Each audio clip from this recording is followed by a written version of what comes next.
Sofrimento. É mal. Medo. E a verdade dela é mentira, é falsidade.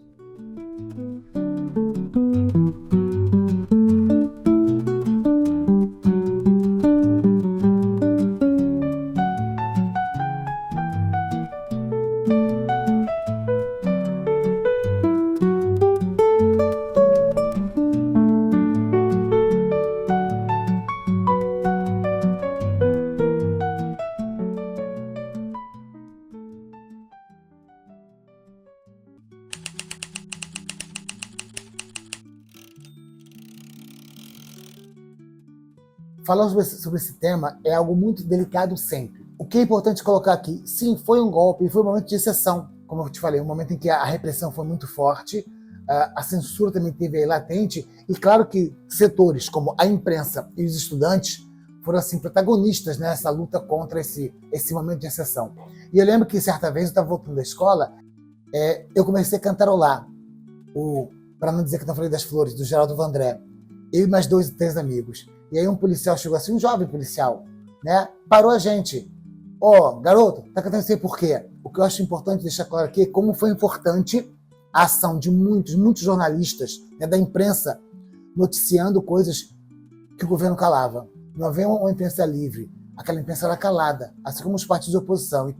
Já passou tanto tempo, e eu era criança e eu via aquilo como se fosse uma coisa normal, e não era para ser normalizado, né? Que era um programa chamado Amaral Neto Repórter, né?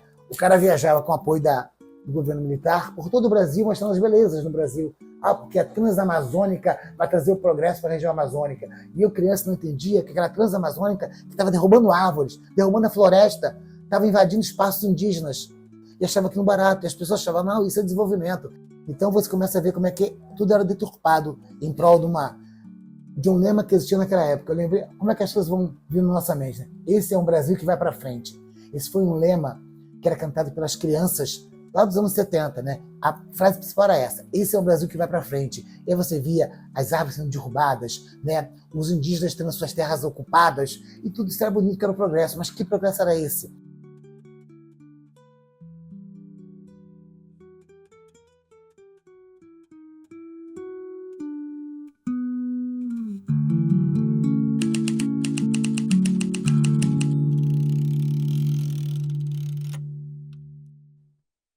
A imprensa foi alvo da repressão da ditadura, a comunicação, os jornais, principalmente na época, né? Desde o primeiro momento do golpe, 64. A imprensa foi o único setor de atividade econômica contra o qual o regime praticou e permitiu agressões patrimoniais. Agressões patrimoniais nesse sentido, ou seja, é de fechar os jornais, de prender os donos dos jornais, inclusive, entendeu? Como aconteceu com a Última Hora e com o Correio da Manhã.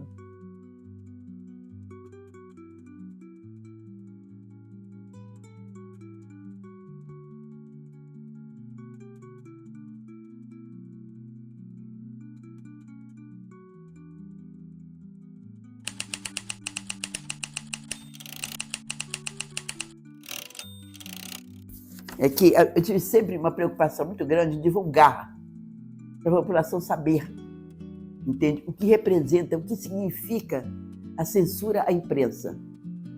Que a minha preocupação é o seguinte: a população precisa saber para que ela não permita nunca mais que isso aconteça. Quando eles matavam presos, eles proibiam também a divulgação. Presos políticos, que eu digo. Morte do sargento Manuel Raimundo Soares. Era o sargento que estava armando uma bomba. Estava ele e um capitão, dentro de um carro-manguia, lá no Rio Centro, onde ocorria um grande evento em comemoração ao Partido dos Trabalhadores. Tinham milhares de pessoas lá para assistir essa comemoração. Cantores como Chico Buarque, Caetano Veloso. Então, um sargento e um capitão do Exército, eles armavam uma bomba para jogar na multidão. Bom, fizeram um inquérito comandado por um coronel, e esse inquérito chegou à conclusão que os dois militares, o sargento e o capitão, estavam desarmando a bomba que os esquerdistas deixaram. Eu trabalhava na Gazeta Mercantil, na época, da divulgação do relatório final do coronel que chegou a essa conclusão. O coronel encarregado do inquérito começou a produzir slides. E um dos slides mostrava claramente que o sargento estava armando a bomba. Mas o coronel colocou uma tarja negra em cima da bomba para censurar.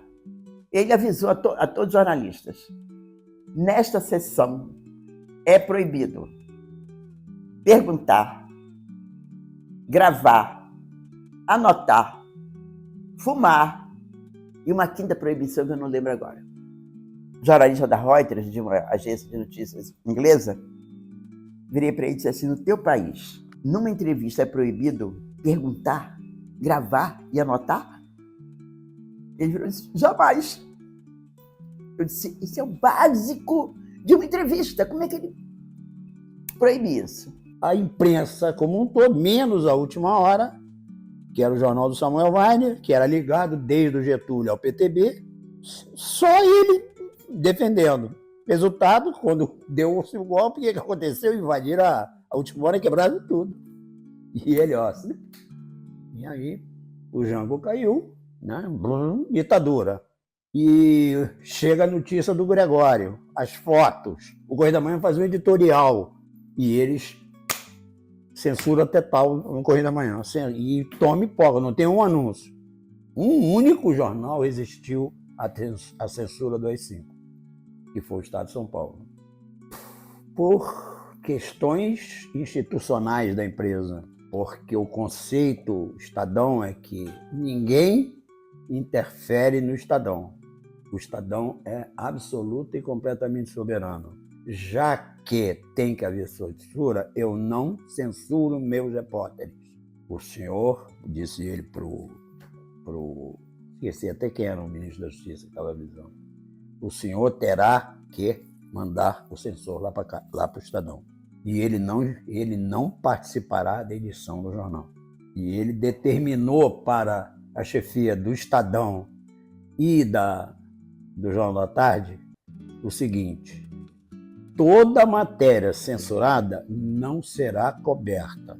No Estado de São Paulo, nós colocaremos os Lusíadas, trechos dos Lusíadas.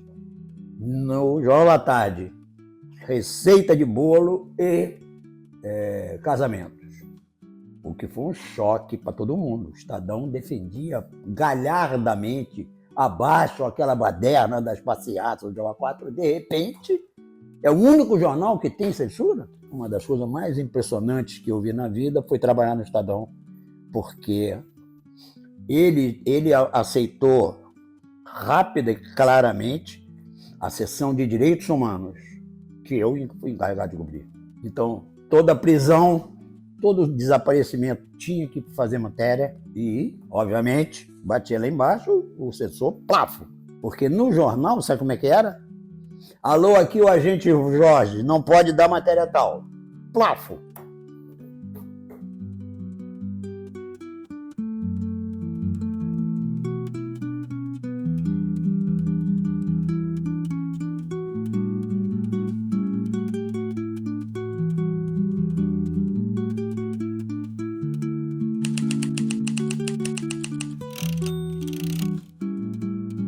O primeiro jornal a reagir contra a ditadura foi o Correio da Manhã, com a prisão do Gregório Bezerra.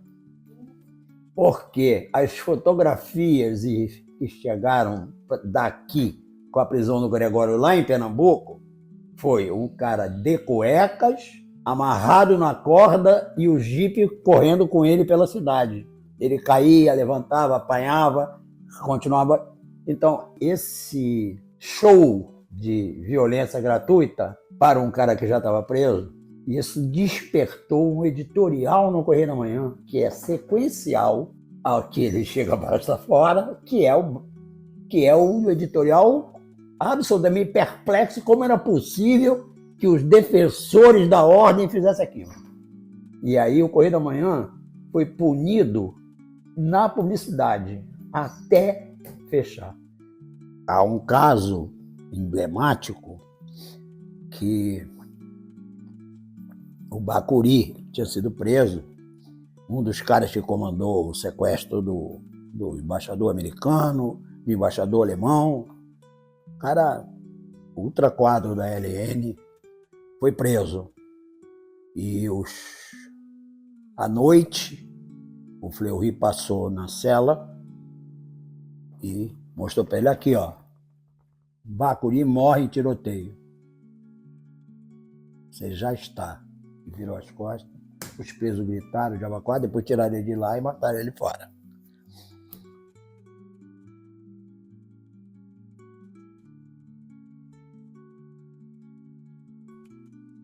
Olha, no episódio da minha prisão, eu fui presa no dia 28 de fevereiro de 1970. Eu tinha acabado de ter a minha filhinha. Portanto, ela tinha 2 meses de idade. Nós éramos procurados, meu marido e eu. Nós saímos da nossa casa em Copacabana e alugamos uma casinha numa vila no Engenho de Dentro. O meu marido saiu de manhã cedo, no dia 28 de fevereiro, e disse, olha, se eu não voltar até 11 horas da manhã, se manda, porque ele ia cobrir encontros com outros militantes. Eu não saí para lugar nenhum. Eu fiquei, eles apareceram na minha casa já 11 horas da noite. E eles chegaram, metralhadora, uma equipe grande, assim, de uns 15 homens, para prenderem eu e uma criança de 2 meses. Aí levaram o meu marido. Ele estava todo ensanguentado. Tinha sido barbaramente torturado. A cabeça dele parecia um triângulo de tanta tortura. Levou choque elétrico, inclusive, no pênis. Coisas assim, bárbaros.